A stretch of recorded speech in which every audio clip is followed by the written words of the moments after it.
All right. So before we get started today, we're going to start with the quiz, but Marv was able to get in touch with some people at the USGA regarding the new interpretation that we talked about last week. So Marv, if you want to. Yesterday I spoke to the chief.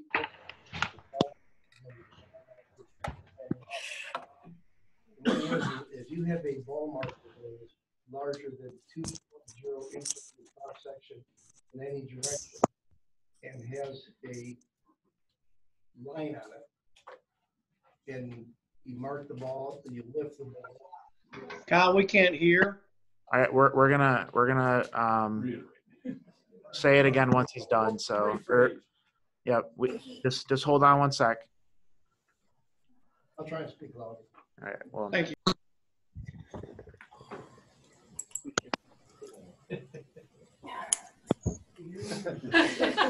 If you have more than 2 inches in cross, if you have a ball marker that is larger than 2 inches in cross section in any direction, and it has a mark on it, a line, and when you mark your ball in the putting green, lift it and orientate it so that that line lines up with any line on the ball, which could be a painted line made by the player, could be a seam, or could be a trademark.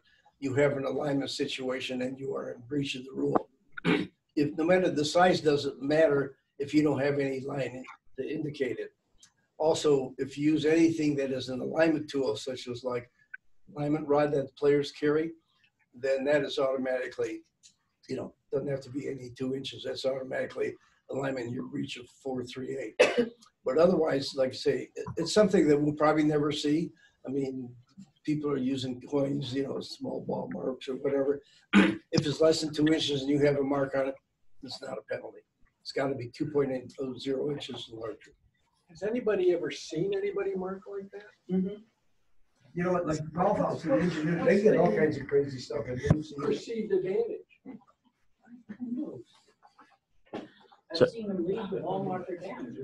So did you guys catch that? Were you able to hear that? Yeah. Okay. Yeah. Good. So yeah, so I think we Marv, thanks for following up on that. So yeah, I mean, biggest thing is that it's got to be more than two inches, but and exactly like you said, the likelihood of us seeing this is very small because most people will use a coin or a poker chip or something like that. Not many people use something larger than 2 inches. And I mean, the only thing that I could think of off the top of my head that people have readily available that could be that long would be a long tee or something like that. And you don't really typically see a line on a tee. Some of those poker chips aren't 2 inches, more than 2 inches. No, it's two inches is. I mean, usually like your standard poker chip is probably 1 inch, maybe an inch. How big is a silver dollar? Hey Siri or Hey Google, how it's probably a little over an inch, maybe. That's silver dollar's big. Oh, but it doesn't have a line on it. It doesn't have a line. No line. 2 inches is pretty. Yeah. But that'd be a poker chip like that. But if something smaller has a line on it, it's okay. Yeah. Criteria is 2.0. Right. Cross section. Right. So I just carry some pennies with you. So if you see it, just swap out. Silver dollar for a penny. Yeah. Exactly. Yeah. See if they'll change it. All right. So we're gonna start with the quiz. I have one queued up here, just an intermediate one, 10 questions if that's good, unless we want to challenge ourselves and go a little higher. Are we good with intermediate this time? Yeah. Okay. Alex, can you go grab this from the printer? We're gonna take notes and send out the results later so people can see them. Craig wants advanced to stump us. Oh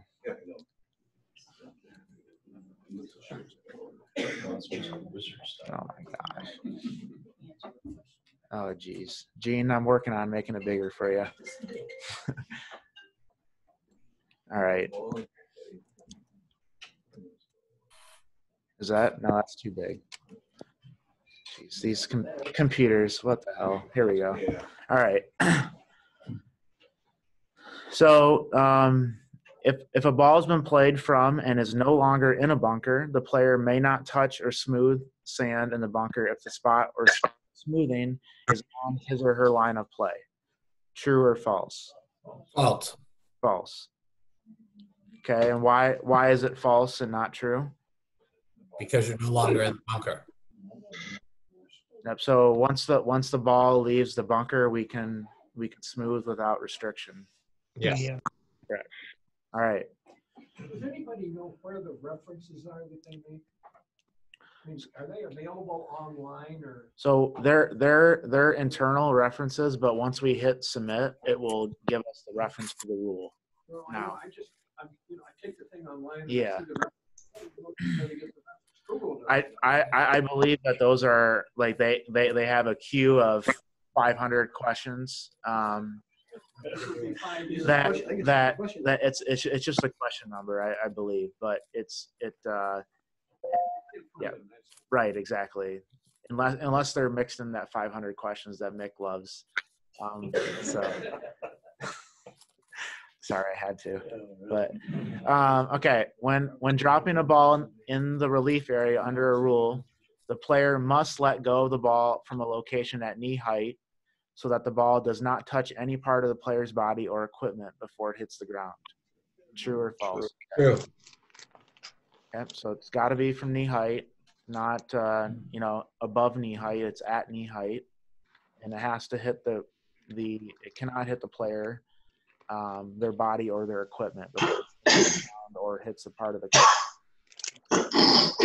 Hits the course and then hits the player, that's fine. Right. Correct, yeah. So if it hits the ground and then hits my foot, as long as my foot wasn't purposely standing over a divot that I didn't want my ball to go in, I'd be okay. Yep. Right. All right, 3, in match play, because of predicted bad weather, a player concedes a match to his or her opponent on the day before a match was to be played. The committee then postpones all matches to the following week because the course is unplayable. Just before the day the rescheduled matches were to start, the player who conceded requested that he or she be reinstated. What is the ruling? The committee may not reinstate the player as the concession is irrevocable. The committee must reinstate the player. The committee may reinstate the player, but only with the concurrence of his or her opponent. Okay. A. 3. There's the one for 3, or C. See, I think C makes logical sense, but that's a key thing for me to think. If it's logical, then it's probably not right.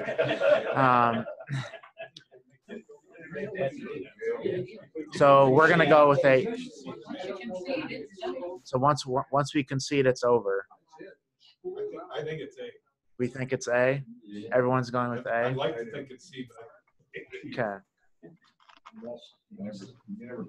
Yeah, must is a key word. Just exit out once you see must usually.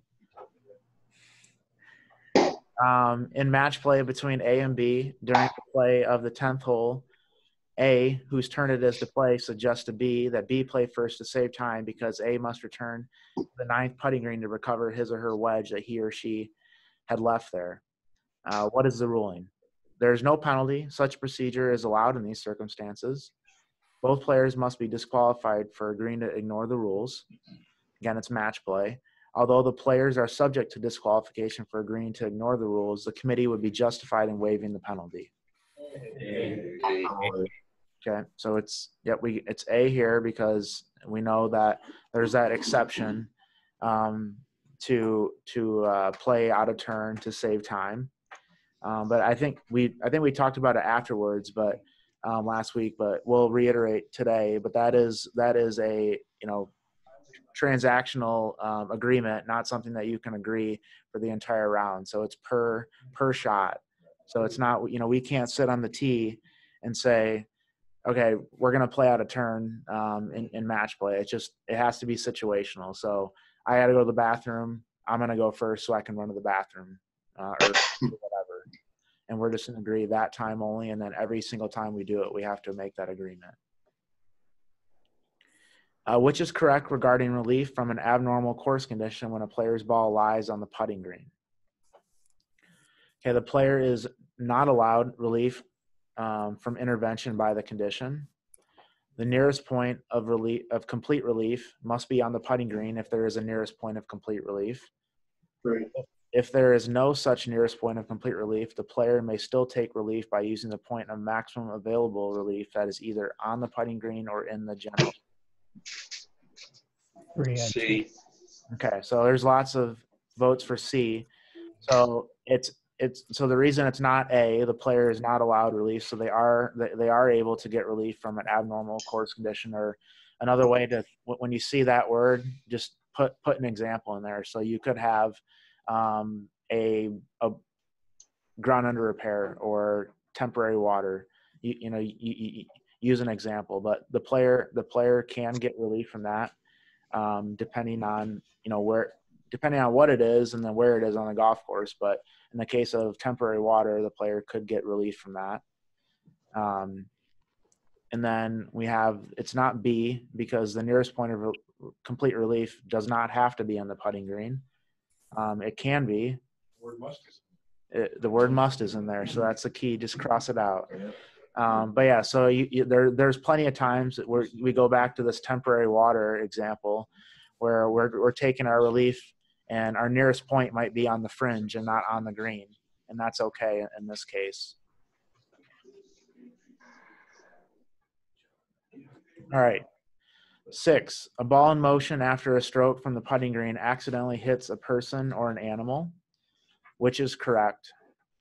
The ball accidentally hits a person or an animal on the putting green. The stroke does not count and the original ball must be replaced on its original spot. If the ball accidentally hits a person or an animal off the putting green, the stroke does not count and the original ball must be replaced on its original spot. Or C, if the ball accidentally hits a person not attending the flagstick or an animal on the putting green, the stroke does not count and the original ball or another ball must be replaced on its original spot. C? Mike, you give a C? Yeah. Okay. C. So you can 1 of 3. You have to use the original ball. So yeah, so that's the key there, is that you're not necessarily required to use the original ball, because you could have something where maybe it hits, or maybe it hits a bird and the bird picks it up and runs, flies away with it. Well, you don't have to chase down the bird and grab your ball. You can just grab one out of your bag and play. So it doesn't have to be the original ball. The second one is not correct. Because it says off the green, hits a person. I think it still goes back to that original spot, right? Does it matter if the person is off the green or on the green? It's where the ball is, right? So the ball's on the putting green, so When you put it off the green, even if it hit, yeah, right? If the ball was still in motion and the person was standing off the green, you went back to the hole and went to the top or something and hit him, you'd still have to replay the shot, correct? I think so. I mean, I think it's where the ball starts, not necessarily where it is, right? Right. So if it's a shot played from the putting green, regardless of if the person was on the fringe or on the green, Because it doesn't. it's because it's the original ball, right? That's still the thing. Yeah. Okay. 7. Not sure. Okay. Rule 11, I mean, the general rule of Rule 11, a ball in motion hits something, forget about it, play it from wherever. And then there's these exceptions. So exception 2 is the one that, and it's on page 159 for your big bookers out there. But that's on the hits them on the putting green. Well, it says when the ball played from the putting green. Right. Hits them on the putting green. It's another person on the putting green. Yeah, you're right. It does say that.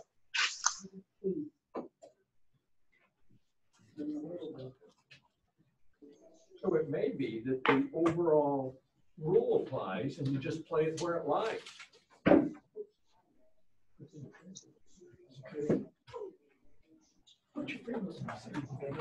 You have to look at the section right above exception 2. Right. Right. It says when the ball's on the putting green, you place it under the spot where the ball first came to rest. Except that's when the ball's played anywhere. That's when it comes to rest on except something now. Right. It's on page 92 of the small book. Page 92 of the small book. That- The medium book. The medium book. Player's book. The USGA does. They're the ones that give us 3.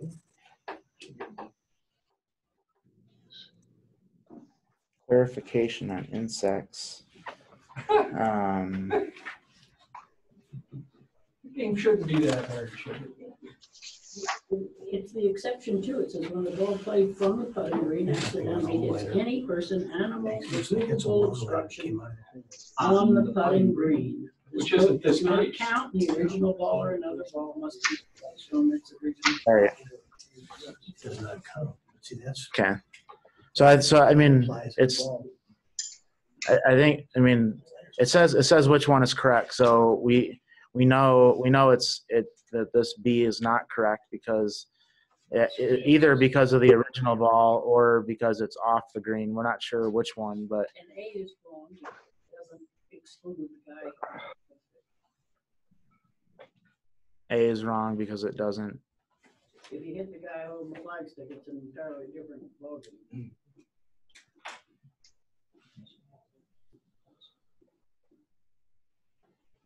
Ball in motion access. Right. Flagstick, no penalty, but the ball is played. Okay. All right. Well, I think we have the right answer. It's under exception 2 when it hits on the accidentally on the putting green. Right. It has to be placed on its original spot. Right. Okay. We'll have to look to see what would be the case if it hit the person off the green. But I think we've got the right answer here with C. Craig, you will write that down and study that. Okay. In stroke play, a player plays a second ball in a situation where he or she is uncertain what to do. Which of the following is correct? Rules allow the procedure used means that either the original ball was played as it lies and play was allowed from there, or B, the ball was put into play under the right procedure in the right way and in the right place under the rules. B, the player must report the facts of the situation to the committee before returning the scorecard unless the player scored the same with both balls. Okay, we know that's not correct, because they need to tell the committee regardless of what they score. And then strokes made with the ball ruled not to count, and any penalty strokes the player got when playing 2 balls are disregarded.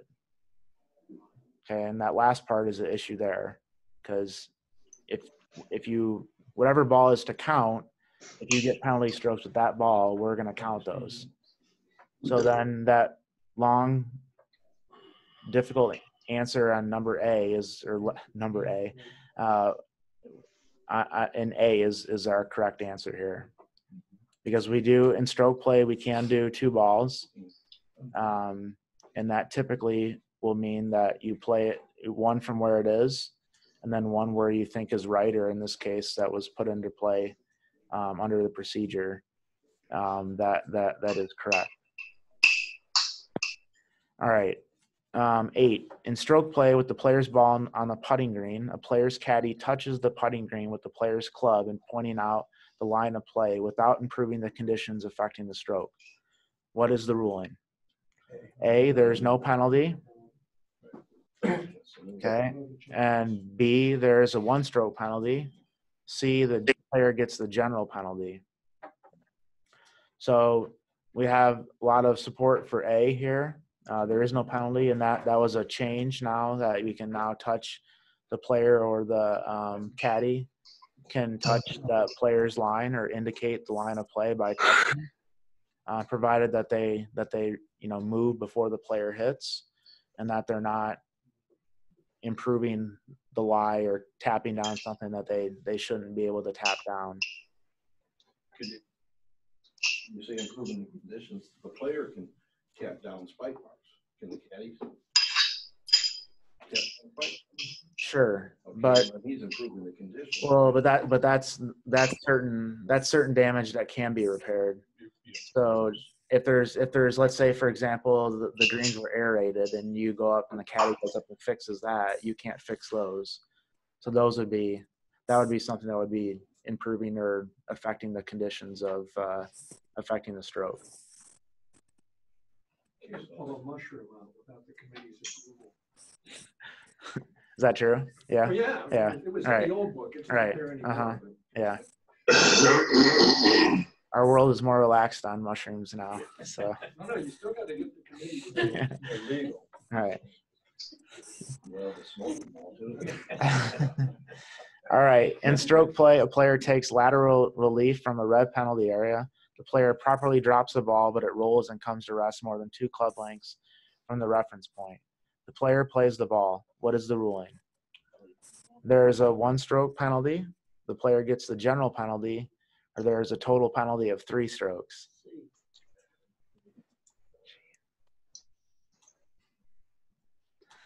C, there's total penalty of 3 strokes, 1 for the penalty area and 2 for playing from wrong place. Okay, that's correct. That was in the 55 and 55 one too, or 500. 500. That was in the 500. That was one of the 500. One. Okay. I'm serious. I think we need to quote him for that. Get that down in writing. If it was not one, yeah, 139. Fact check that. Recorded. Actually, that was the most Yeah. choice section. Right. 39 It was. that. You know, So again, this is just again, we always have to remember that we can't forget the penalty stroke from where we're actually taking relief from. It's a 2-stroke penalty for playing from a wrong place, but we also get that added 1 because we're taking relief from the red penalty area. In stroke play, a player picks up his or her ball that is overhanging the hole without holing out and plays from the next teen area. After return of the scorecard and before the close of the competition, the spectator brings this to the attention of the committee. What is the ruling? A, the scorecard stands as return. The committee must add the general penalty of 2 strokes to the player's score, or C, the player is disqualified. C. D. So why we think it's C because what didn't the player do? Never hold out. They didn't pull out. So yep, and we're not playing Stableford or max score where they just can take the max score. The It's question is the triggering event return of the scorecard or the close of the competition? well, in this case it doesn't matter either way In this case, it's teed off because the it's next just hole. right exactly. Once they teed off on the next hole, they've cemented their fate.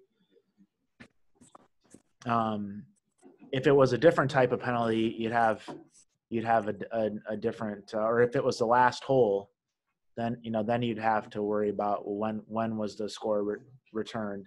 But since it's in the middle of the round here, and they teed off in the next hole, they're done. But in answer to Jim's question, then, if it were the 18th hole, then what's the ruling? Because that's back to something we talked about last week as well. Is it, when you sign your scorecard and turn it in, or when the scores are posted, or when the event is deemed completed? Closed, yeah. So It's that still one. never goes out. So that one would go if it's the last hole of the round. It comes back to when your scorecard was returned. So you haven't, and that was a change from 2018, where 2018 it was as soon as you took a step off the putting green, you were done. But now they're just saying if you correct it before you return your scorecard, then there'd be in this case, there'd be no penalty. And Well, wait a minute, this is not a correctable error once you tee off on the next hole. Right. Sorry. So the discussion here was that what would have happened if it was the last hole of the round, not middle of the round. So Okay, let's sorry, I missed that. Yep. So that our fault for not saying that. So if it's the last hole and you just pick it up, then I was incorrect in saying there would be no penalty. You're going to get a penalty because you picked your ball up without marking it, but you're able to go back and fix that and only get a 1-stroke penalty for doing that as opposed to DQ. Yeah, as a practical matter in our competitions, if they're still in the scoring area, don't we let them fix it? Correct. Yeah. If they're within the scoring area or what we define as a scoring area, they would be able to go back and fix that. Yep. All right. Let's see how we did. Any wagers, Alex? Over under 8.5. Oh, Take yeah. the over. I got the over. All right. We got 10 out of 10. I just set the line. So I think we can go home for the day. We can go home on those references. Right. I am home. So let me just print this out here. But so when you do answer the quiz, you'll see here that it does provide the explanation. Alex, what was that one that we had? Was it 6? Was the one? Yeah, or it could be A or C. It's probably not going to tell us why certain ones were wrong, but Ball in motion after a stroke from the putting green accidentally hits a person Yeah. or an animal. No, if they're using 11A, then they're saying the general rule applies and the exceptions then don't apply. And I don't think the exceptions by their terms do apply. Because I think they're referencing 11.1b, which is where that exception lies.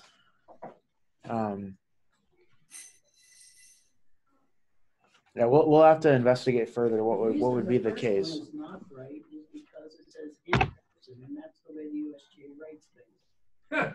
Any person would also include the guy holding the flagstick. Right. Okay. Gotcha. That's why it's wrong, because that's what makes the third answer correct. Mm-hmm. Because it says any person except the guy holding the flagstick. Right. Yeah. But why is B incorrect? That's why. I can't see B. Yeah. Well, no one can. Right. And yeah, I guess that's our question is if everything happened but it hit someone off the green and not on the green, Well, I'm assuming then it just. then you just play it as it lies. Yeah. As if it's not on the green. If it doesn't hit someone, the ball started on the green, but it didn't hit someone on the green, then you just play it as it lies. Off the green. Yeah, correct. I think so. Okay. That would make sense to me. So. Sure it is. It's covered. Yeah. Different. Right. Yeah. The ball in Ball motion accidentally deflected by either fellow competitor or opponent or whatever.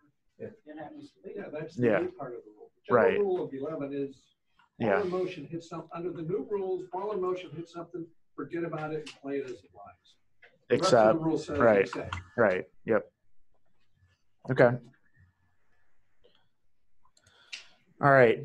Let's go into Rule 4 here. So, let's see. Get this thing. Slideshow.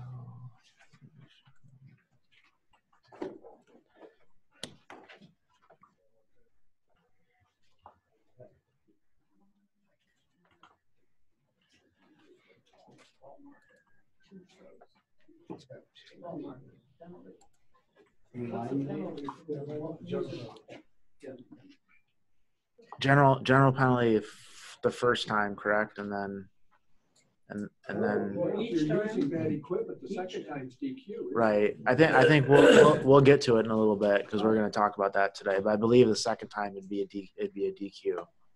First time general penalty. 3 or 4 places they do that. Right. Okay.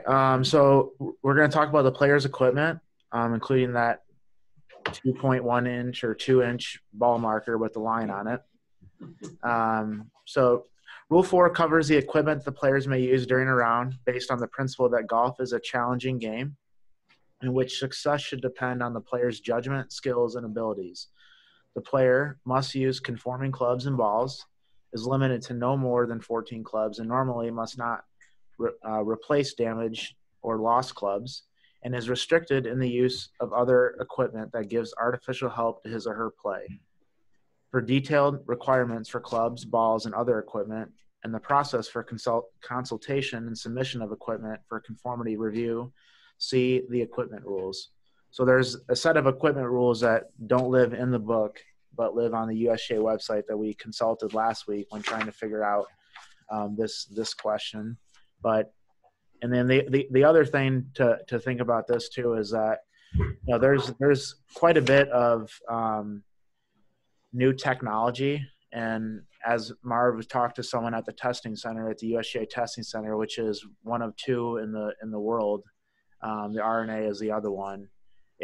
There are a lot of things that could potentially fall under this rule, like green reading maps and apps and things like that on your phone that are probably going to come more and more to play in the next 5 to 10 years, advances in technology. So even though it might not be a long rule now, in 10 years, there could be a lot of different things that get covered under this rule because of some of the technology that's out there. So in terms of, we talked about these equipment rules. Again, they're not based in the book. They're based on the USGA's website. And it really, part of the old decisions book had specifications or specs on club, driver size, head, things like that. All that stuff was not really stuff that you would hopefully not run into as a rules official, but it's out there if the situation does arise, or for more for the manufacturers building the clubs for them to follow. And it was I was fortunate to be able to take a tour of the test center at the USGA last year, and if you're ever in the area, you should stop in and go on the tour. It's pretty interesting, the equipment that they have in there. And basically what they told us was that they build these machines and they have these scientists that build them out, and then as soon as they do, Titleist and TaylorMade and every other golf manufacturer is like trying to copy them or get the same machine in there as quickly as possible so they can know exactly what the results are going to be when they test their equipment. And so it's basically just this kind of like race to find incremental change or improvement in the golf ball or clubs, and it's like an arms race almost, in terms of getting so minute changes to impact how far you hit the ball, spin rate, all this other stuff. It's pretty fascinating. So if you're ever in the New Jersey, New York metro area, that's a cool place to go. They've got another museum there, the USGA museum, so you can make like a little half day out of it. They've got a putting course that you can go to as well. So I think you get a discount if you're a USGA member as well. But I highly recommend that. All right. So clubs, we need to use conforming clubs. Okay. Again, that conforming club list is in the equipment rules, and which is on the USGA website. So for our events, we don't have a conforming club list that we carry with us, but we do reference it when needed, through the USGA's website. And the club used to make a stroke must conform not only when the club is new, but also when it's been deliberately or accidentally changed in any way. So if you add lead tape or something to a club, it needs to still be conforming. And if there are substantial changes to it, that may require additional testing from the USGA potentially to make sure that it's still conforming. But if the performance characteristics of a conforming club change because of wear through normal use, it's still a conforming club. So even if my 30-year-old sand wedge is worn down, the grooves are completely worn out, it's still conforming, even if it doesn't maybe meet the groove specification in terms of depth because it's just worn because of normal use. It wasn't designed that way. Even though it's now a scoop. Yeah. You ever seen Tom Rex's pitching wedge? No. Senior or Tom, junior? Senior. Got a hole in it, right square in the middle. his pitching wedge does, yeah. And he's still using it. Uh-huh. And Don Stevens had the same thing. They buried Don Stevens' pitching wedge with him. A hole like that.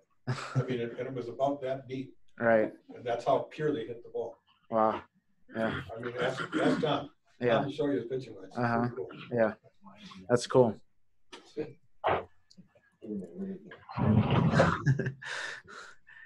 There were a few jokes about hitting the ball off center face after that comment about the wear hole right on the center of the face. So performance characteristics means any part of the club that affects how it performs in making a stroke, such as grip, shaft, club head, or lie or loft. All right. So if we have let's see here. So use of repair of club or damaged club during the round. If a conforming club is damaged during a round or while play is stopped under Rule 5.7a, the player normally must not replace it with another club. There's a few limited exceptions, and then we'll also talk about a local rule that is put in place that will allow us to replace damaged clubs in certain scenarios. But if no matter what the nature or cause of the damaged club is treated as conforming for the rest of the round, but not during a playoff and stroke play, which is a new round. So if I always use this example, but if Sergio Garcia every year seems to get pissed off, miss a 5-footer, and slam his putter against his bag. Well, under the old rules, once he hit his putter against his bag and the shaft bent, he wasn't able to use it. So he would routinely, at least at one round every tournament of the year, putt with a driver or a wedge or something like that. But now when he gets pissed off and misses 5-footer, he can, his club can bend and he can use that putter throughout the rest of the round without penalty. But if we go into a playoff and stroke play, that starts a new round. So he would have to take that out and then put a new putter back in place at that point.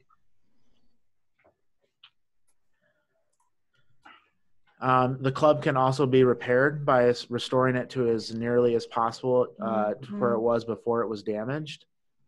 But you still have to use the same components, so the same grip, shaft, and club head. But the player can't unreasonably delay play. So you might be able to get your putter bent back into shape, but you can't sit there and wait for 30 minutes to do it. You can give it to someone to do it, but you have to keep going. You can't just hold off and wait. And then any damage that existed before the round cannot be repaired. So only that was done during the round would you be able to repair. In our events, we don't have tour vans or anything like that on site for people to fix stuff like that. So typically when a club gets damaged and it was, it's going to be used in that state the rest of the round. We're not really going to have to worry too much about repair. We do have to worry about replacing because there's a local rule that we use that will allow that in some cases, not all cases. But repair, we usually don't have to worry about at our level.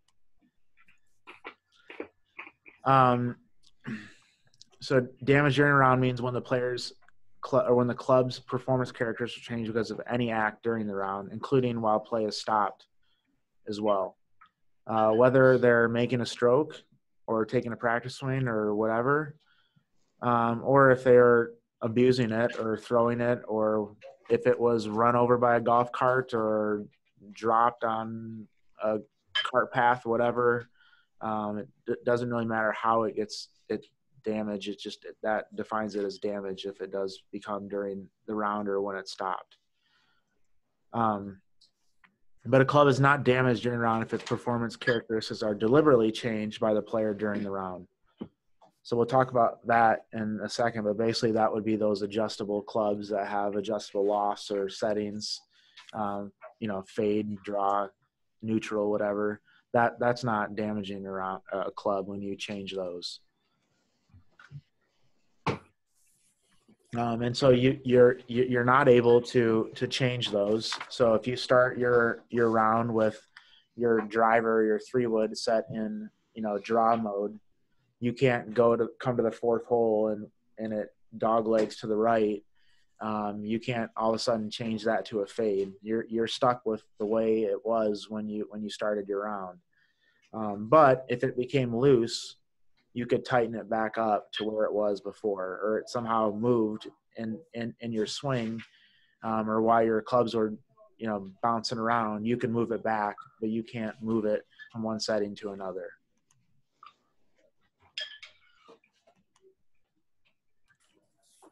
And that also goes to in terms of applying any substance to a club head. So, for example, you can't have a spare piece of lead tape in your bag and then all of a sudden realize that the reason that you're missing the ball to the right is because you need more lead tape and you can't apply that mid-round. But if you had tape on your putter or whatever and it fell off during the round, you could replace that during the round. You just can't add it if it wasn't there before.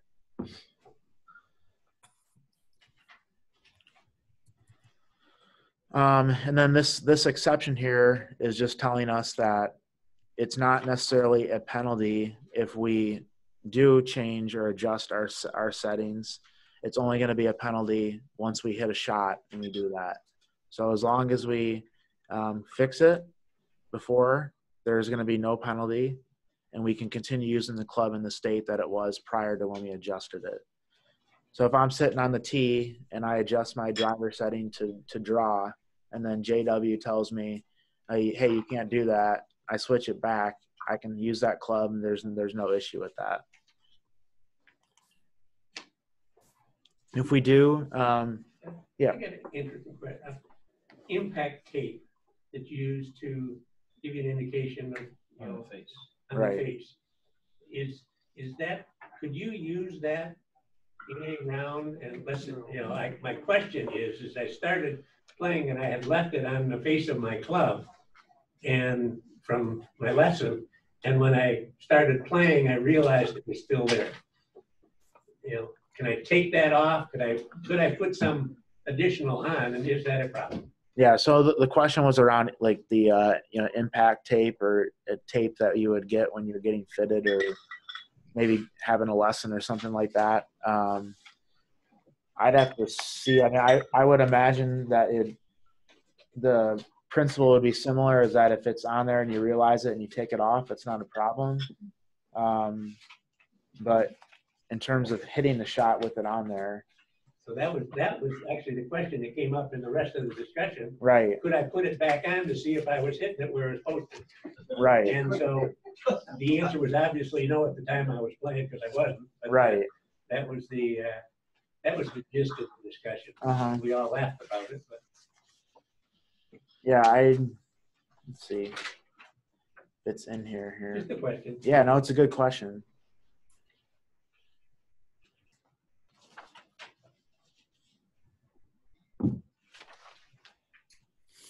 I bet you're okay. I mean, if you could add lead tape to the back of your club before you start a round, But remember, putting that little thin sheet of. yeah, that's what I said. It's so insignificant in my opinion, but remember, you can never put Vaseline or water or anything on the face. But that changes Lose the playing if I- characteristics. I don't think that paper changes the playing characteristics. But as you play with it, you're changing the paper. yeah. It is. It changes the flight of the ball. It changes the impact. It cushions it. It is different, there's no question about it, but You're using that. I don't think it'd be a conforming club. Basically. Might not be a conforming club, or it might be illegal use of the equipment to give you an advantage. So, Yeah. Under 4-3. So Right. It could be under like I said, I 4-3. started the hole and it started to fall off, and I said, oh, shit. So that was the. That's where there used to be almost 600 pages. of Yeah, I know. Yeah. Saturday morning. Down in Florida, because I had gone to the lesson before, and I had the tape on, and I was hitting shots, and then I left it on, and when I got down there, first hole, I went out, and 4.3b2 talks I about get, tape or similar you covering. know, So wedges and, Where is it? you know, Four- irons to warm up, Four, but three, not two. the driver. And when I put my, you know, I hit the driver and I, oh, hold it. But I'm a rules 4.3b. guy, those guys, you know, the guys I was B2. playing with, but I did have my, So my 70 pro there, so we got into 71. a lap Yeah. with this guy. I mean, it's a covering like that. I don't know if you- I don't think. But that's more for medical. It says medical. It says you may use for medical. It's okay. Well, yeah, I mean, take that shiny head was giving you a headache, so you put that on. Absolutely. Florida sun, I mean, come on. I use that. Yeah, problem I think, anymore. I mean, I think we'll have to look into that. It's a good question. You know, my thought would be that you would it would work similarly as that if you know if you had it on there, you could take it off. There wouldn't be a penalty for doing that. Yeah. But if you hit a shot with it on there, then I think that you'd have issue. I started with it on and then Right. it came off, you know, could I put another one on to see if I Right. Yeah. you know, Yeah. I don't think so, but we'll have to. Right to me, but- Yeah. We'll have to look. I have to look to see. Okay. Um, Sorry about that. all right. So if we do make a stroke with a club that's not conforming, we are going to be disqualified. So this is not a kind of a warning thing. This is just an automatic DQ. So then here it says, and this maybe gets to our discussion we were just having, there's no penalty under this rule for merely having but not making a stroke with a non-conforming club or a club whose performance characteristics were deliberately changed during the round. So again, this only triggers when we actually use it. If it's just in our bag, it's no problem. But once we use it, then once we use it to hit a stroke and make a stroke, that's where we start to have an issue. But this club's going to count towards our 14 club max. So if we have this club that's in our bag, and all of a sudden we count and that's our 15th, well, then we're going to have the penalties that associate with that. So speaking of 14, we've got 14 clubs. We can start with no more than 14. And you can have less. And then a player cannot have more than 14 clubs during the round at any point in time during the round, whether start or at any point.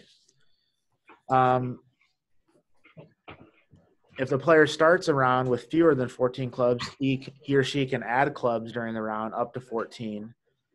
But there's certain restrictions on which clubs can be added.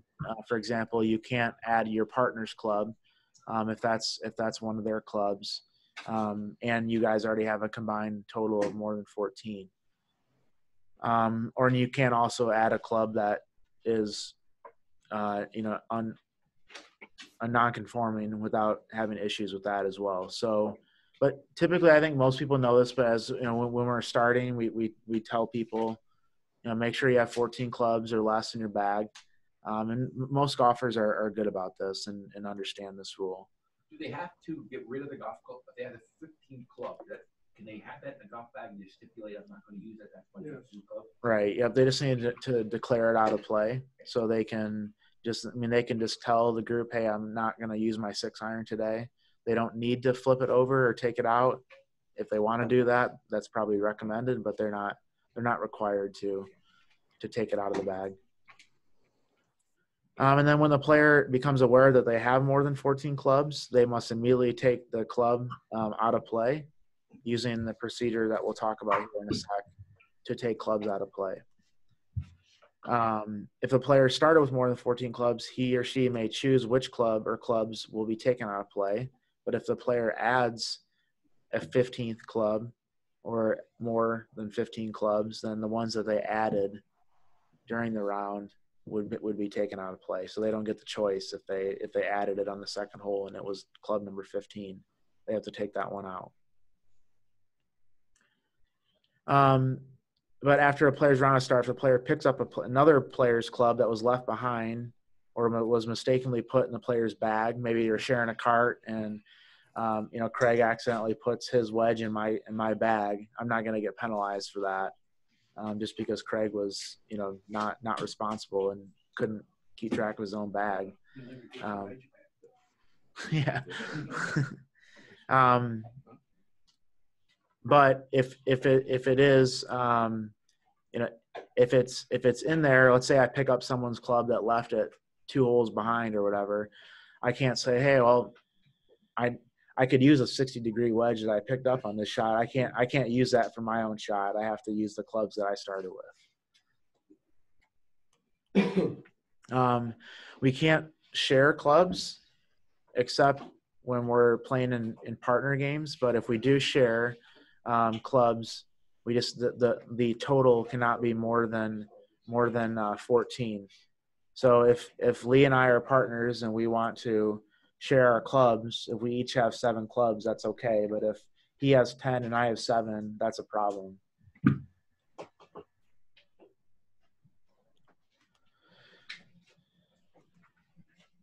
All right, no replacing lost or damaged clubs. So we'll talk about a local rule that will kind of supersede this. But if a player started with 14 clubs or added clubs up to the limit of 14, then loses or damages a club during a round, or while play is stopped under Rule 5.7a, the player must not replace it with another club, with the exception that in this case here, the player did not cause the damage. So, for example, the player left their bag near the cart path and some crazy spectator ran over their bag and snapped their driver in half. We can have that club replaced because it wasn't their fault that it was broken.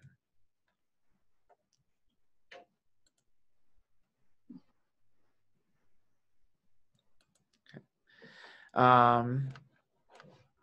See where to go here. Oops. Let's see what it was. And then the player can replace the damaged club with any club. But when the player does so, the player must immediately take the damaged club out of play. So if we have this is the one remaining penalty where in match play we're going to have an adjustment to the match and not necessarily a loss of hole. So this is one when you're taking the test. This will definitely be on the test. This rule, or knowing that you need to adjust the match and it's not a loss of hole penalty. So in an example, just as an example, if Jim and I are playing a match and we're on the first hole in the fairway and I realize I have 15 clubs in my bag, we're going to keep playing that first hole. And then at that point, if I lose the hole to Jim, then we're going to adjust our match. I'm going to get an additional hole loss, so he'll be 2 up after 1 hole. Or if I win the hole, then we'll be tied because we'll adjust it. Or if we tie, then he'll be 1 up. In stroke play, we're not in stroke play yet. In match play, the max though is in the hole being played and matches produced. There's still a max of two holes per round. So if I find out on the 4th hole that I have 15 clubs in my match, we're going to play out the 4th hole, and then we're going to adjust the match by 2 at that point. Yourself at that point? I mean, wait till number 17? Or is that's kind of a breach too. I mean, you could just claim that you don't know how to add or count. Hey, Kyle. Yeah. Is there any reason why I did a search, and this is the only rule where there's an adjustment penalty. Is there any reason for that versus just, loss of hole? Yeah, I'm not entirely sure why they kept this one and not the other ones, because like before there was, I believe it was at least transportation was one, caddy was an adjustment. So I'm not sure. I've not heard why they kept this one. I mean, there's probably some good reason for it, and it probably has something to do with when it was discovered. Maybe, later in the match, but I don't know. I've not heard Mark. Okay, I'm just curious because I had to go filter through my files and realize this was the only place that uses the adjustment penalty. Right. Yeah. I'll have to think about it. I'm sure there's a reason why. There's some scenario that they thought of that would have made it if it was a loss of hole penalty. It wouldn't be the same, or it wouldn't work out in terms of where the match was at. All right. Thank you. Yep. Or it might even have been one of those things that doesn't translate to one of the other languages. Or use it very seriously. It could be. Yeah, we'll get into that in the next rule. But yeah, I mean, it could be that. But I guess if they could have kept it in other rules if that was the case. I don't know. We'll have to find out. That's a good question. All right, so we walk through our example here. In stroke play, though, we're gonna keep our penalty strokes. So it's gonna be 2 strokes per hole with the maximum of 4. Okay, and then it's gonna be applied to the 2 strokes per hole will be applied to the first 2 holes where the breach happened. So if we discover it on the 7th hole, then we're gonna add 2 strokes to each number 1 and number 2, assuming that we started on hole number 1. So basically, it wouldn't matter if you keep on playing with 15. No, I'm serious. You're going to get 4 strokes anyway. In stroke play. So, but you do need to. So once you're aware of it, though, you do need to take it out of play, and we'll talk about this. I think the next one where you're required to take it out of play and the procedure that goes with that. I'm sure some of you missed the mixed question about that one about taking a club out of play or whatever. I know I did, but well, yeah. You got 100. It says it right under 4-1B. Does it? Do you have to take it out of play? Mm-hmm. Right. Yeah. But who's to know when you became aware? Right. If you're smart, then you'd answer that question. Oh, I found out on the 18th fairway. Name of honor. Right. Yeah. For some people. Patrick Reed. I'm not talking about you. Exception A. Yeah. All right. So a player cannot unreasonably delay play when we're adding or replacing clubs. So again, we can't all of a sudden our driver breaks in half for something other than us being angry or breaking it in anger. We can't sit there and wait on the tee for 30 minutes for a club to come from the pro shop. We have to keep playing and keep play going.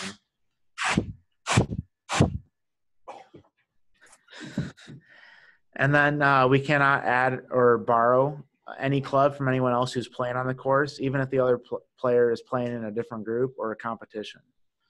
Or build a club from parts carried by anyone for the player during the round. So this could potentially happen if you had someone that was carrying an extra driver head or a shaft around. Right. Yeah. That you can't quick assemble a club that someone was carrying components for. You could assemble a club. You could have a club assembled for you in the pro shop, but not someone that's purposely carried for someone. Are you going to cover the local rule that GAM uses? Yes. Yep.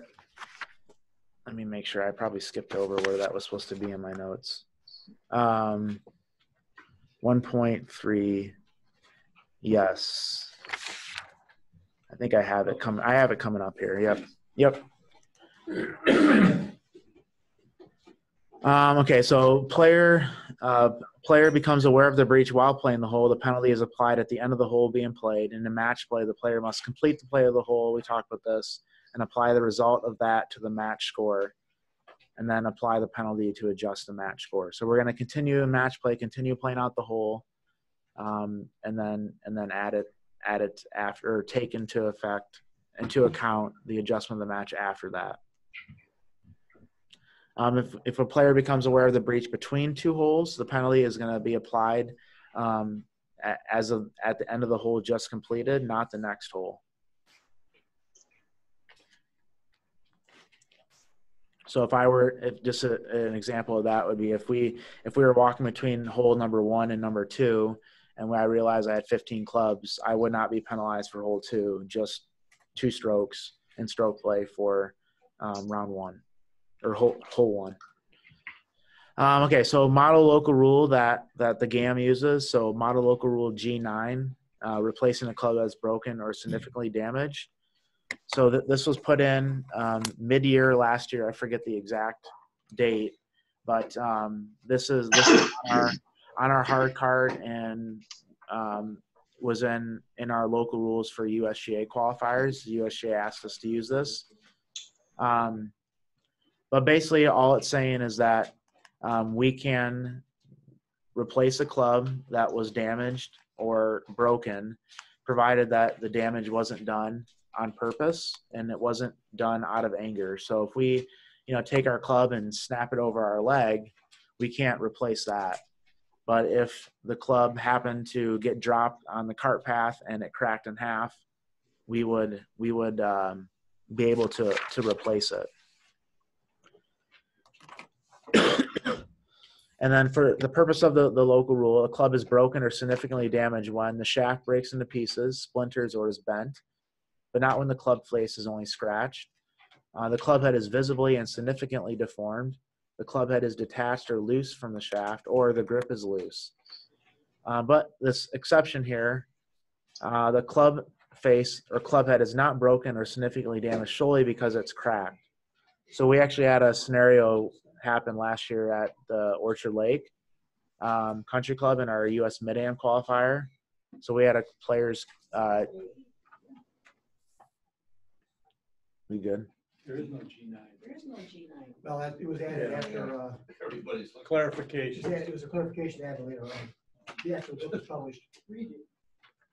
Somebody has it. You have it? I got it. Want me to read it? Yeah. Sure. Gene wants it read. Local rule G9 for replacement of club that is broken or significantly damaged. This says this, modified in this way.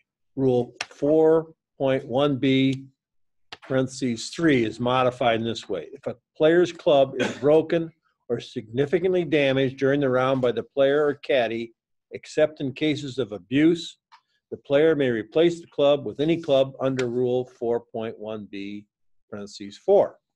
When replacing a club, the player must immediately take the broken or significantly damaged club out of play using the procedure under Rule 4.1c.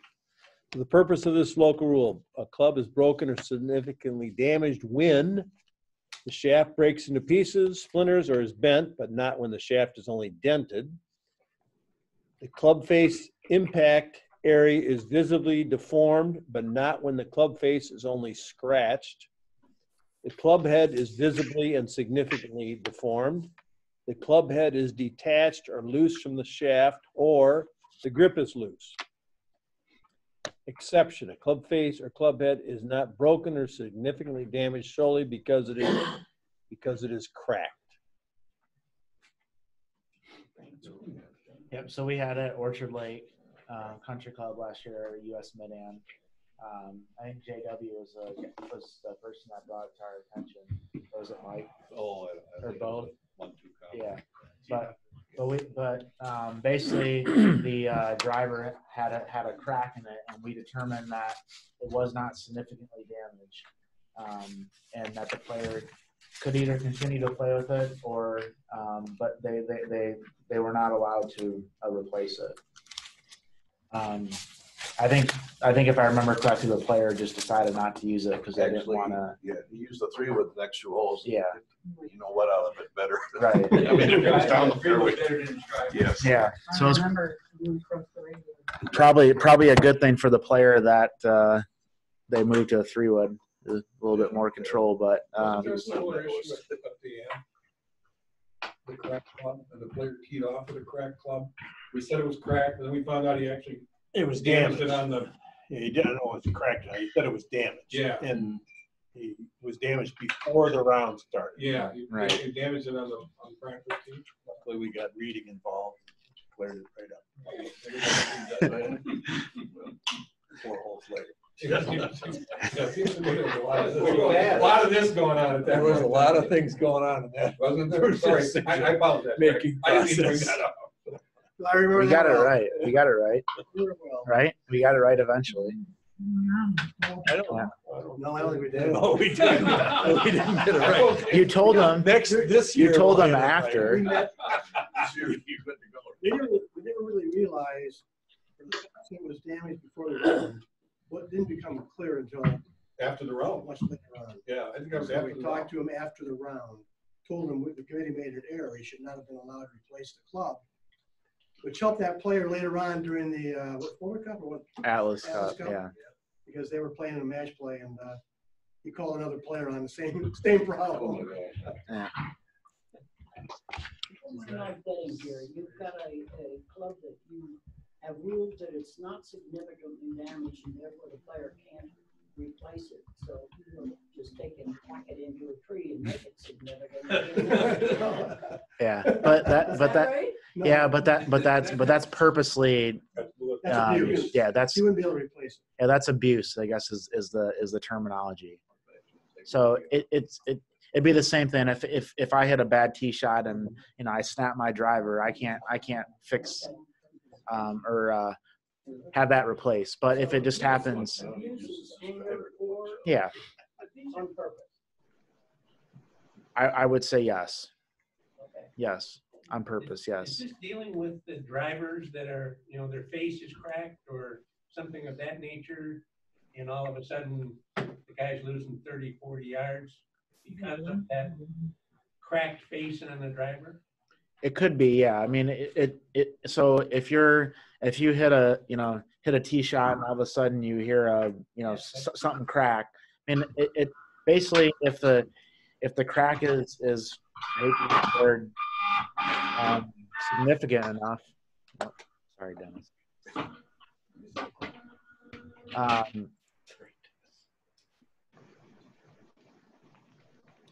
So if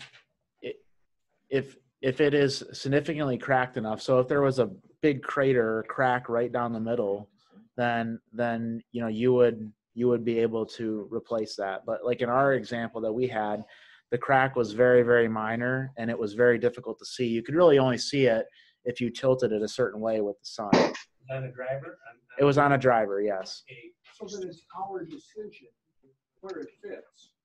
This says it's not solely because it's cracked. So we have to look at it and say, Right. how big a deal is it? Yeah, and the USGA is trying to get so when we actually called them on it because I didn't want to.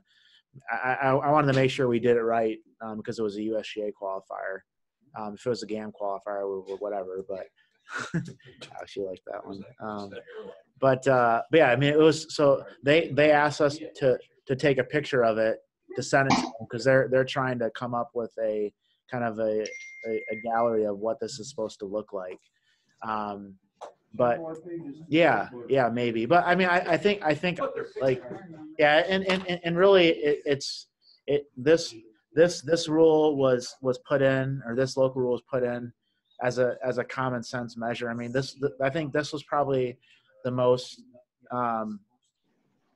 controversial change that they made, at least among the elite level golfers. Because I mean, if you think about it, the rule they had in place before, if I'm making a living playing golf and my club gets damaged because of something that was outside of my control, I wasn't able to have it replaced, and I had to try to make my career off of that. I mean, it seems kind of silly that you would. I mean, if my computer breaks when I'm doing my job, I don't have to continue to use it in a broken mode. I can get it. I can call someone and get it fixed, or I can use Alex's, which is what I'm doing.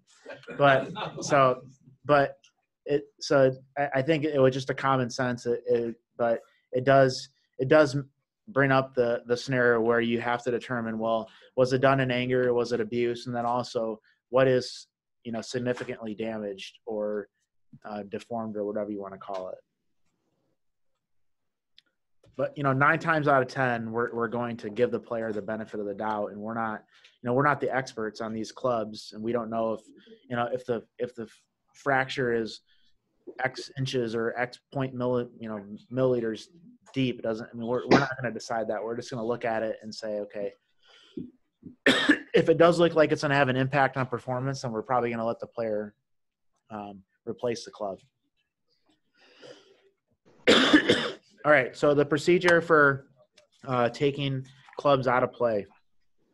So during a round, when a player becomes aware that he or she is in breach of Rule 4.1b, 1, 2, or 3 for having more than 14 clubs or making a stroke in another player's club, the player must immediately take an action that clearly indicates each club is being taken out of play. So as soon as Mike finds out on hole 7, and he has 15 clubs, if he doesn't take it out of play, he's going to get a penalty for that. So he needs to do that. You can do that by declaring to your opponent or your marker or another player in stroke play that you're taking it out of play, taking some other clear action such as turning the club upside down, placing it on the floor of a golf cart, or giving the club to another person. But the player must not make a stroke for the rest of the round with any club taken out of play. And if the club taken out of play is another player's club, that player may continue to use the club. So if Craig put his wedge in my bag and I grabbed it out and hit it, I would get a penalty for that, and then I would have to take it out of play, declare it out of play, but then Craig could still use that wedge. And then if we don't take it out of play and we continue on, then we're going to get DQ'd. So a pretty severe penalty there. Yeah. So I have a question about the question that Mick sent. Okay, so what action should that player have taken to avoid disqualification? Apparently, giving the club back to the other player was not adequate. Right. Okay, I know that one. Well, so I got the question wrong too, and I mean the way I looked at it was that the question was basically, in the real world, when that happens, someone's going to ask you about it, or someone's going to get a rules official involved, and the rules official is going to step in and say, okay, you can't use that club anymore. But, technically it didn't say that in the question. So I think in that case, the golfer just needs to, say, hey, I'm not going to use this anymore, or that I can't use this club, and therefore I need to take it out of play, or turn it upside down or something. I mean, I don't know. Yeah, I don't know the best way to answer that. If anyone else in here, but okay. So in this case, this whole player knowing the rules thing is real fuzzy. If the player's not aware that he wasn't allowed to do that, right? When does he become aware that he's allowed to do it, or not allowed to do it? When somebody tells him 4 holes later, right? Should he have been aware when he made the stroke? Yeah. No, that's. I mean, you're right. The rule does say when the player becomes aware. So if they don't know that they did what they did was wrong, then do they really need to take it out of play? So maybe we can pose that question to Mick and get him even more riled up. But I mean, because I guess like the way I read it too, I did not come to the conclusion that he came to. And in this case, if the player doesn't if they're never aware of it, they shouldn't be DQ'd just because they didn't know the rules in this scenario. The way I read it, is that your understanding too, John? Well, I was just, I mean, I can understand how he's making that interpretation, but it wasn't clear to me what the player needed to do other than give the club back. Right.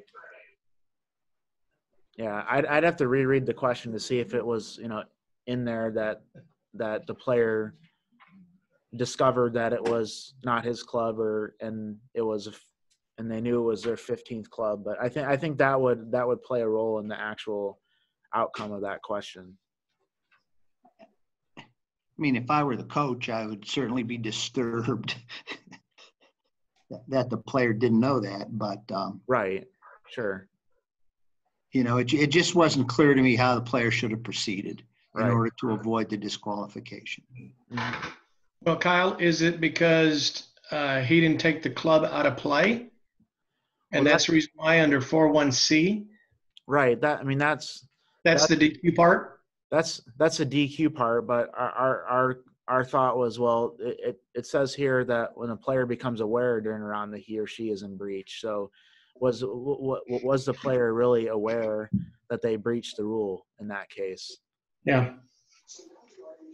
I think that's what it would ultimately come down to, is if they knew that they breached a rule by doing that. Kyle, as you and I discussed, I went about 3 rounds with Mick on this question, back and forth with emails, and it really comes down to the player has to make some obvious, visible, obvious means to take that club out of play or declare it out of play, and that's what it boiled down to, declaring it out of play. Right. Dan, what did you? I've got the question here, if it helps. What the question? You want to read it? If you recall, well, you can read it into the mic. Okay. Oh.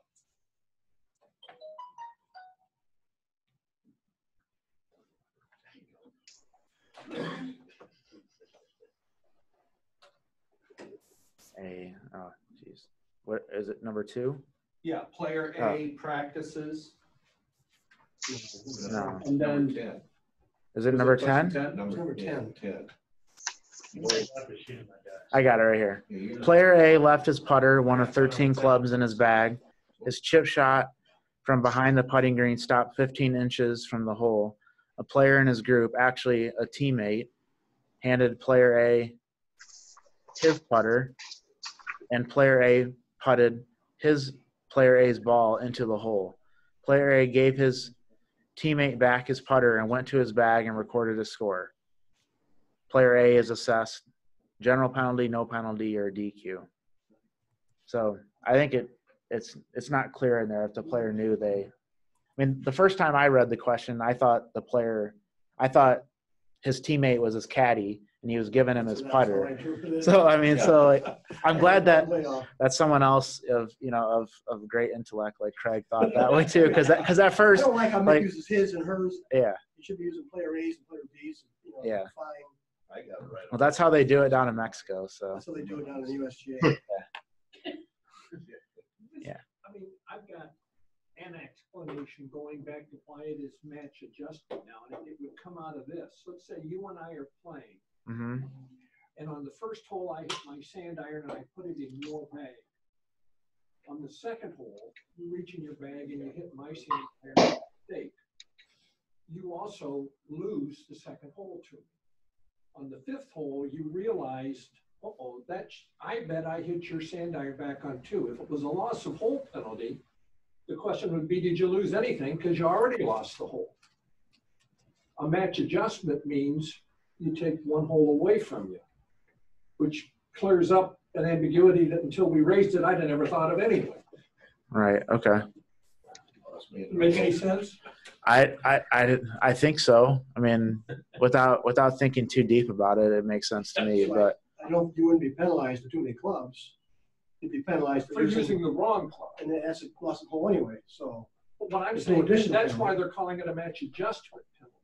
For what? Not for too many clubs. Yes.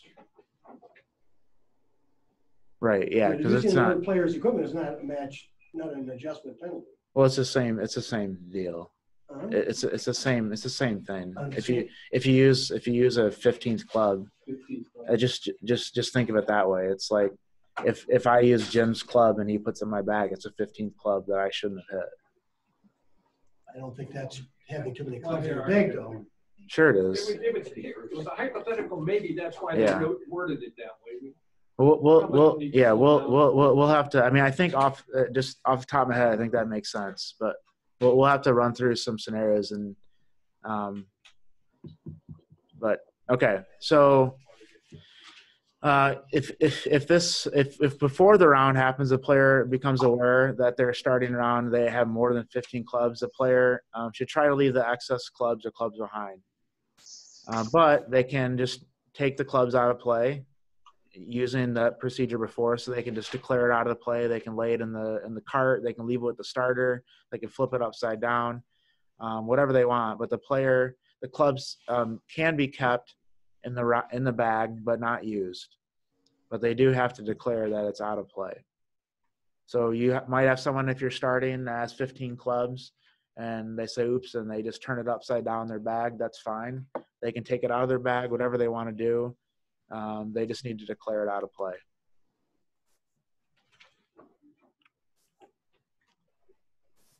All right, golf balls.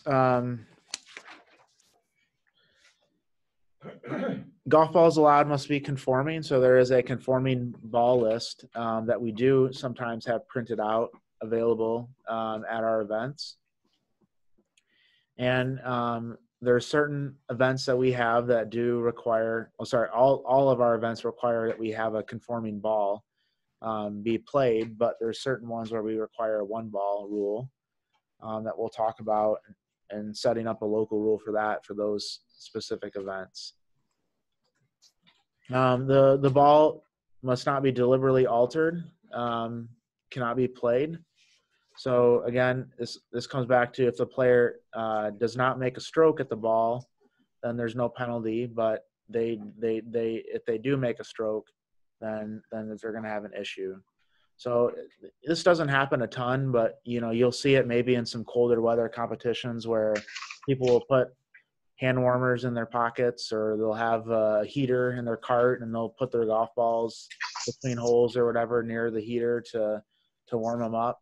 I know that happens, and that's not allowed. But if I happen to put my ball in my pocket and there's a hand warmer in there, and I wasn't purposely doing it, then there's no issue there.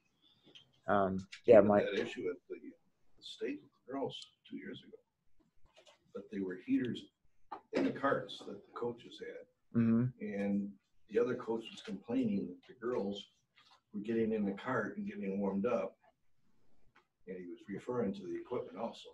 Right. I don't know what you say about it. You remember it?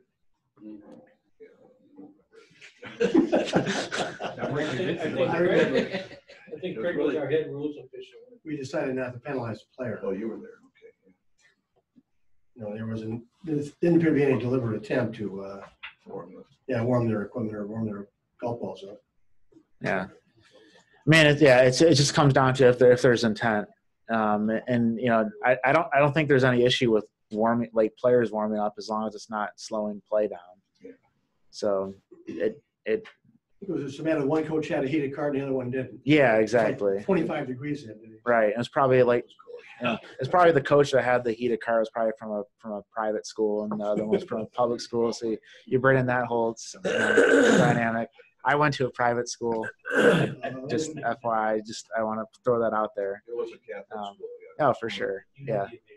They probably recruited their players too, because I got paid thousands of dollars when I went to my high school, and they bought a car for my dad and my mom.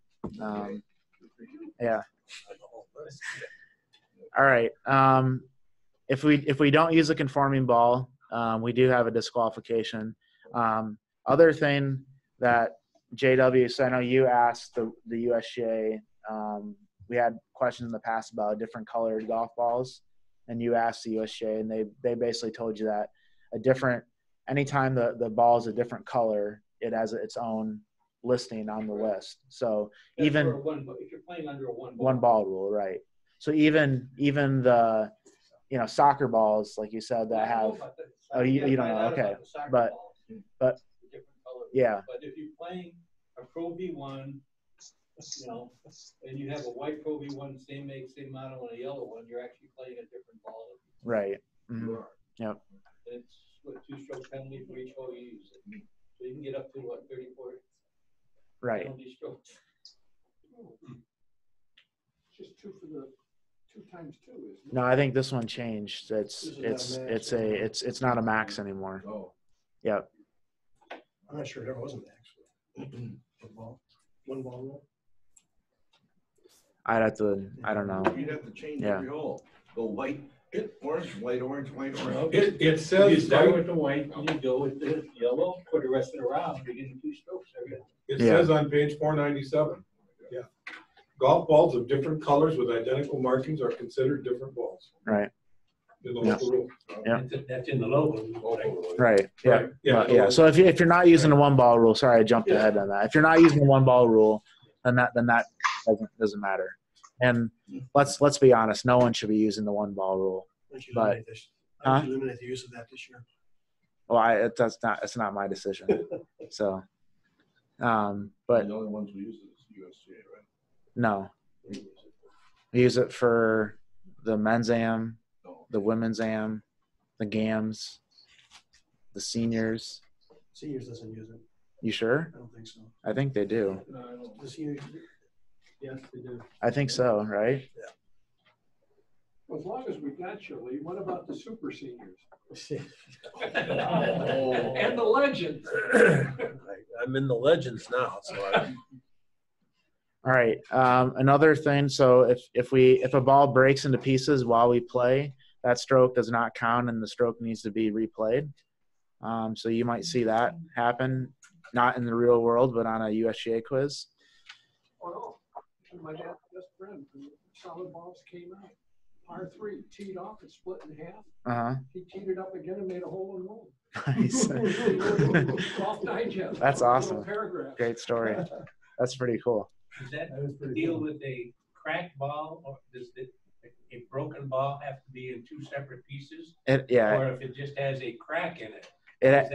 Yeah, that's a good question. So the question was, does it need to, if it's cracked, does it need to be replayed? It's if it actually breaks into pieces.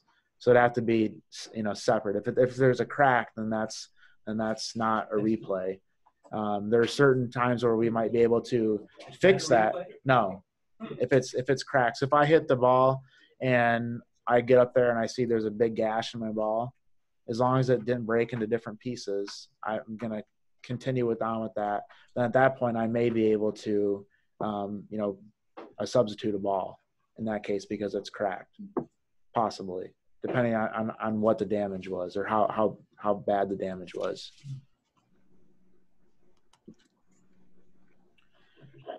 So if a ball becomes cut or cracked while playing the hole, we can lift to see if it is cracked, as long as it's reasonably possible that the ball could be cracked. When we do that, though, we need to mark it. No longer do we need to announce this. We just need to mark it, and then we can see if it's cracked or cut, and then we place it back. And we cannot clean it, except if our ball's on the putting green, because we can clean without exception there. But then if we do lift our ball and it's not reasonably possible for our ball to be cracked, then we're going to have a penalty stroke for doing that. So if I just want to lift the ball so I can line up my Pro V1 arrows, that's not good enough reason to see if it's cut or cracked. I'd have to be able to see it or hear something weird on my last shot, something like that, to have reason to lift it. All right. So you may, as we were referring to in Lynn's question, you may be able to substitute another ball if it can be clearly seen that the original ball is cut or cracked and this damage happened during the hole played, but not only if it's scratched or scraped or its paint is damaged or discolored. So if you have a scratch from a cart path, that's not good enough reason to replace it. Yeah, a Florida tattoo is out. Yeah, nice. I've never heard that before. I like that. Florida tattoo. But obviously, we can substitute balls in different scenarios. If we're taking relief, we can substitute for a ball. If we are between holes and we're not having a one ball rule, we can substitute balls at that point. So we don't necessarily have to use a cut or scratched ball throughout the entire round. We can remedy that Florida, what was it? Florida tattoo between holes. See a lot of golf balls in Florida with tattoos on. Yeah. Road rash. All right. And then if we are able to replace it, we're going to use another ball or the original ball. Okay. Or the original ball on the original spot. It needs to go back on the original spot. If it's not cut or cracked, then we need to replace the original ball in its original spot.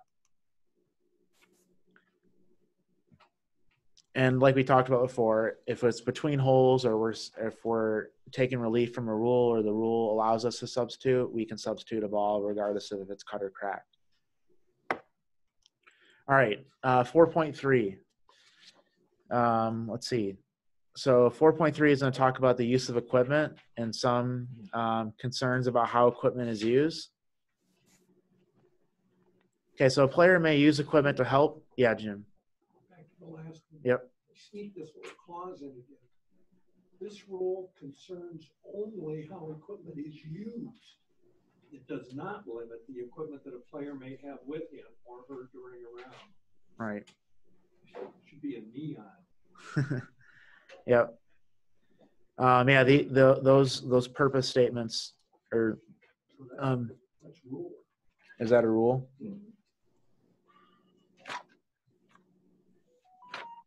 Okay.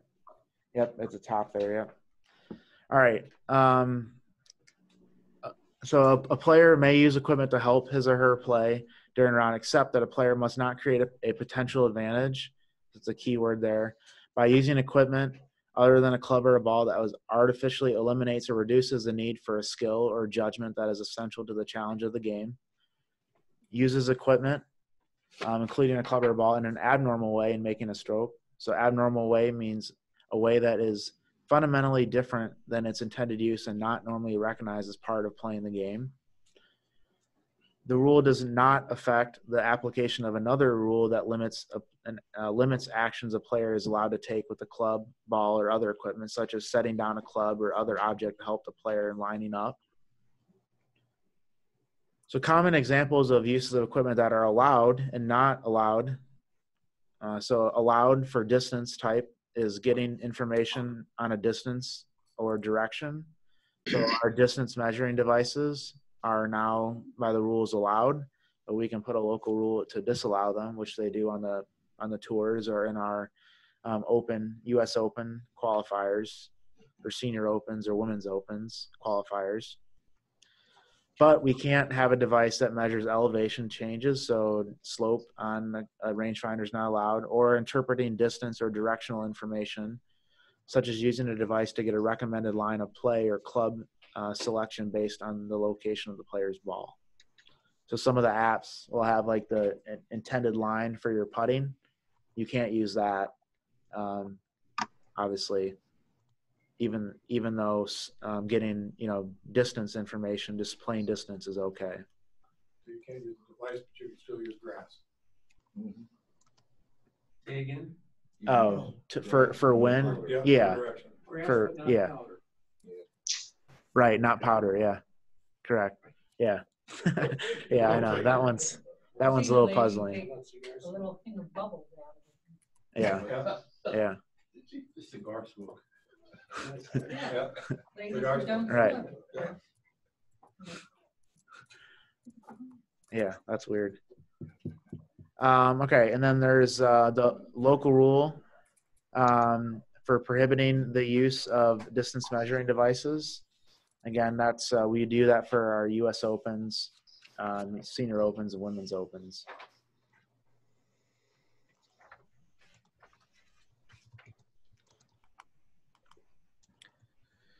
All right, information on wind. So allowed is getting any type of weather information, including wind speed that is available from a weather forecast, or measuring temperature and humidity at the course. But we can't measure the wind speed at the course, or use an artificial object to get other wind-related information, such as using powder, as Jim said, to assess, the wind direction. Information gathered before or during the round. You can use information that was gathered before the round, such as playing information from previous rounds, swing tips, or club recommendations, or recording for use after the round, playing or physiological information from the round, such as club distance, playing statistics, or heart rate. What is not allowed is processing or interpreting playing information from the round, such as club recommendations based on current round distances, or using any physiological information recorded during the round. So, we have a lot of us are like, this is crazy, like this will never. But so I can't do this and say, oh man, I got my heart rate up there. I want to hit a 7 instead of 6, right? I can't do that. Correct. But the more I guess pragmatic way of thinking of that, instead of taking your pulse, is an Apple Watch. So this is actually I've gotten multiple questions on this from college coaches, and even at the events that I've worked at for some of the colleges we've worked at, where they ask specifically about Apple Watches, and because they can take heart rates, and so people are looking at their heart rate and using that to help them. That's an issue, and there also is a communication issue with getting text messages, being able to view it on your watch as opposed to on your phone. So this will there will be some type of interpretation or clarification, or they call it clarification now, about Apple Watches or whatever watches, because it is an issue, especially at the college level, because most players at some of the schools that they have Apple Watches or something similar. Yeah, if we say no cell phones, which we do. We do a lot. Logically, we also ought to say no Apple Watches. Yeah. And oftentimes serve the same functions. Right. Definitely do. I getting on the airplane, flying on the flight, I'm walking there and I got my, baggage or like boarding pass, and the guy next to me walks up and he puts his arm on the, security deal, and then watched, and I, what was that? And he had his Apple Watch that had the access code. Yeah. Yeah. That's what I do. Yeah, and yeah. But that's the same thing. What about pacemakers? We have to get a discipline. I mean, disconnect them, unplug them. I don't know if does your pacemaker give you any advice? I don't know. Seriously, I never even thought about that. I see people with Apple Watches all the time, but if I were playing in a tournament and my dad's over there and he sees I'm doing something wrong, he could text that to me and I'd see it right on. Sure. Absolutely. Sure. Yeah. Yeah. So it's something that I don't. I mean, just and I think we've changed our cell phone policy, or it's evolved over time. I mean, now we don't prohibit cell phones. We have a certain policy that we say that you need to only use them for emergency reasons, etc. And they can use it for distance devices as well. But it's kind of the same thing, is that we'll probably set some type of guidelines on, you can use these for approved reasons, but if we think that you're using them for other things, getting advice, etc., then that's where it's going to become an issue. But it's really difficult to police that. And so, yep. Actually, there's a new watch now that'll give you your EKG. Oh, yeah, sure. Another thing, it's an app called Cardio. Yeah. On your Apple Watch. Yeah. Yes. All right. 4.3 for audio here. So again, this is something that we don't necessarily deal with a ton, but if you're listening to audio or watching video, unrelated to the competition, background music, etc., that's okay. But you need to be considerate of others. So if the people you're playing with don't like it, then that's fine. But I mean, we know, or you probably have it at your course. People will go out there, they'll turn their speaker on and they'll play the music while they're playing. Some clubs will say, no, that's not happening. Others, that's okay. That's the norm. But we have an issue when listening to the music helps the golfer, eliminates distractions, or gives them help with their swing tempo or whatever. Then we have issues. In my club, when I play Joe Cocker, they say turn it off because of your swing tempo.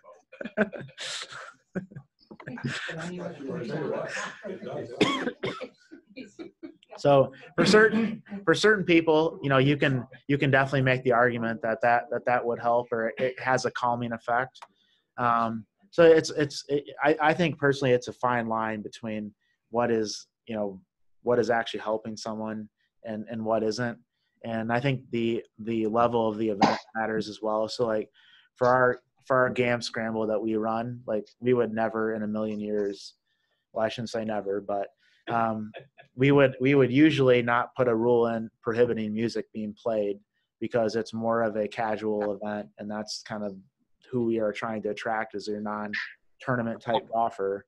But with the understanding that if I'm playing and I don't want the music and the group I'm playing with does, or this person I'm playing with does like it, I should have the right to tell them, hey, can you turn that off while I'm hitting, or keep it down so I can't hear it.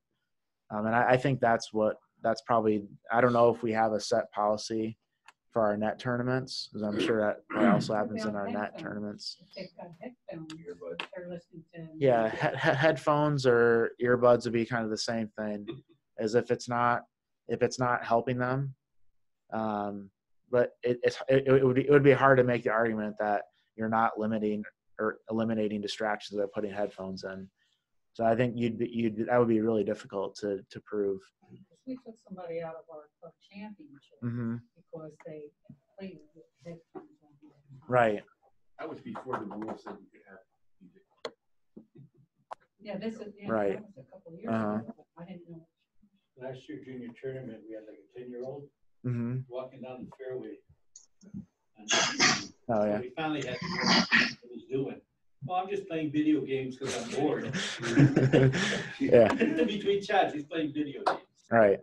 And I mean, chances are he's 10 years old. He's probably telling the truth. Yes. I mean, if it was a 16-year-old kid, you'd be like, he's probably getting advice from someone or something like that. Unless he's, out hitting his 12th shot, then maybe not. But yeah, he didn't qualify. I've been listening to music for the last half hour in my hearing aids, connected to, and I can hear it, but not really.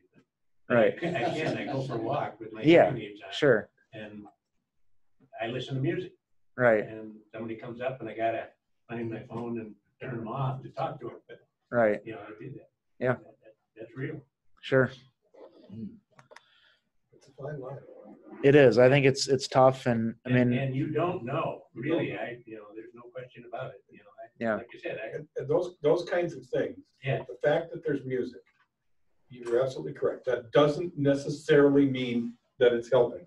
Oh yeah. But for 10% of the people, regardless of whether it's Joe Cocker, or Bach, it may be all they need to hear to be able to just keep themselves calm and, to stay in a rhythm. And I mean, you just don't know. Right.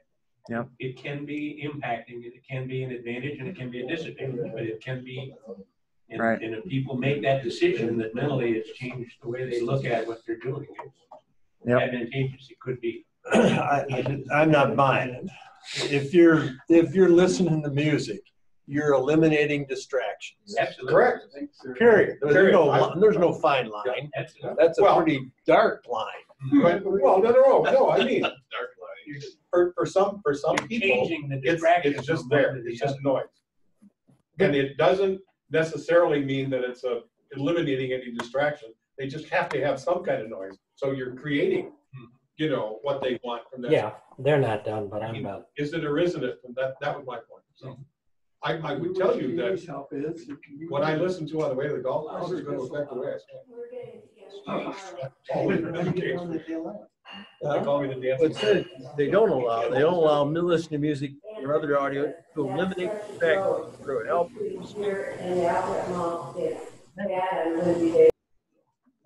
I would say if you got earphones on, I just proved it. Yeah. So I think it all comes down. A distraction. Yeah, I mean, I think that's a good point. And the rules allow you to make a local rule to prohibit or restrict the use of it. So if we wanted to say no audio or no listening to music, we could do that. And I think it would just depend on the event. But certain events, yeah, I mean, definitely. I mean, but you know, if you're listening to your just, I don't know if you guys know what like Spotify or Pandora is, but if okay, but it's just music that just plays. It's just random music that you either put together or whatever. So if it's just in the background, you can make the argument that it doesn't necessarily have an influence on the player, doesn't calm them down. Right. Right, exactly. I mean, if you're listening to classical music because it puts you in a good mood and you think clearer, like there's a reason for it. But if I'm just playing, you know, Joe Blow country station and half the songs that come up, I don't even know who the hell is singing it, it doesn't really help me. Yeah, I would agree with you. Yeah. So anyways, if you don't like music and you wanna stop people from listening to it, page 499 is where you want to start. Gloves and gripping agents. I don't think we really need to talk about this. You can use a regular glove, but don't use something that has any resin powders or other things, or you can wrap a towel around the grip. Yeah. Sorry, you can use resin too and powder in this case. You can't throw it up in the air to determine the wind, but you can put it on your. Don't catch it. All right.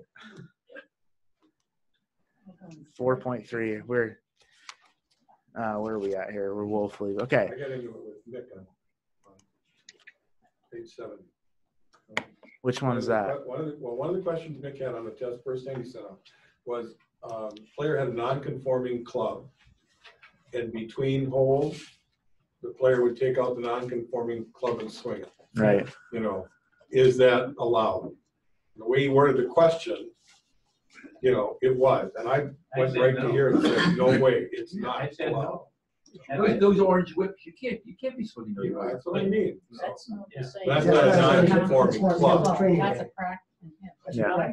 And I don't have the test with me, so I think that one came down to he said a non-conforming club. Correct.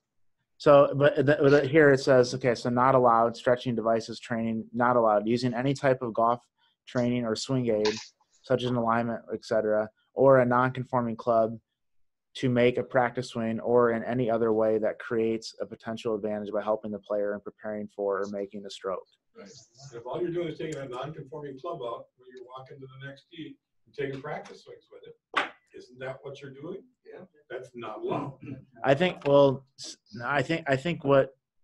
at least the way I look at that is that you'd have to use it in some way to create an advantage. So if you could do the same thing with any club in your bag, then there's no issue. But if it's a non-conforming club because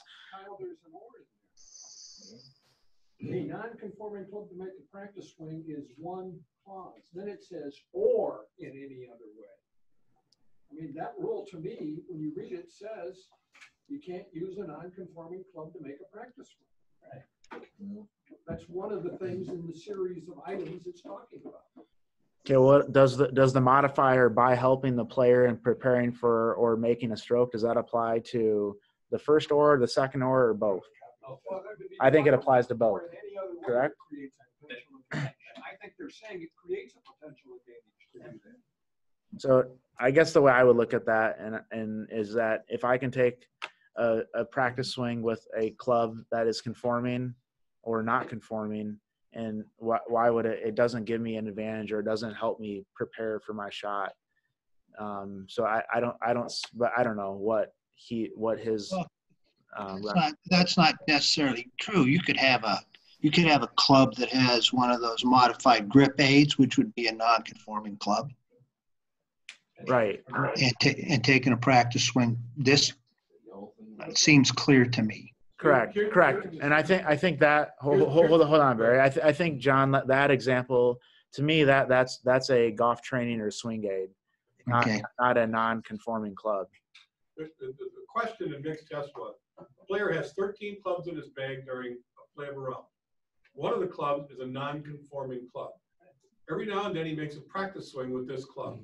The player is A, DQ'd, B, assessed the general penalty the first time he does this, and DQ'd the second time, or C, this is allowed.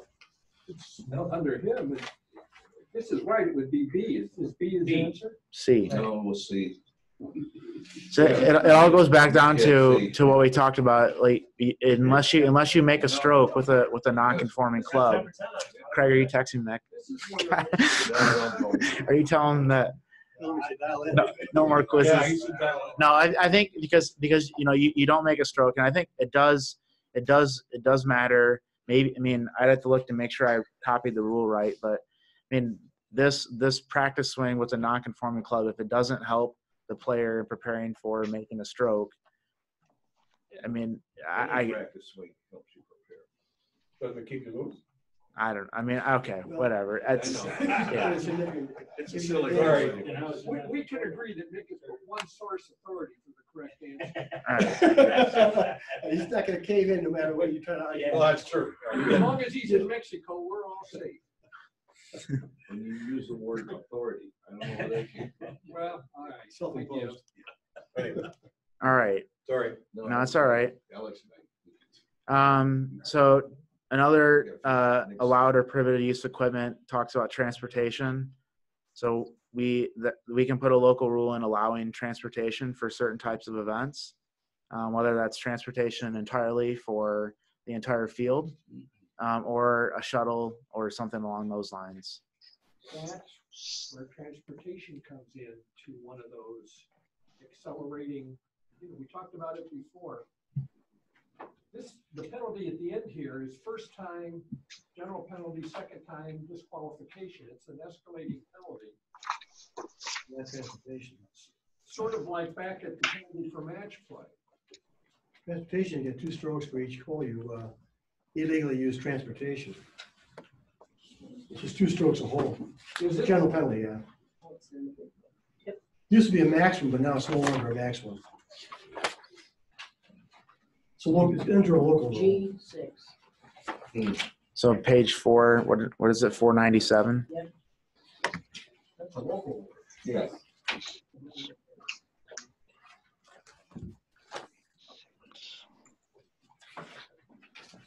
And then it's not hand, that's just a simple 2 strokes per hole every time you do it. Off your hand in order to get that advantage. Then Okay. So we have some equipment that can be used for medical reasons, for medical exceptions. We're not going to spend a ton of time on this because we want to finish Rule 4.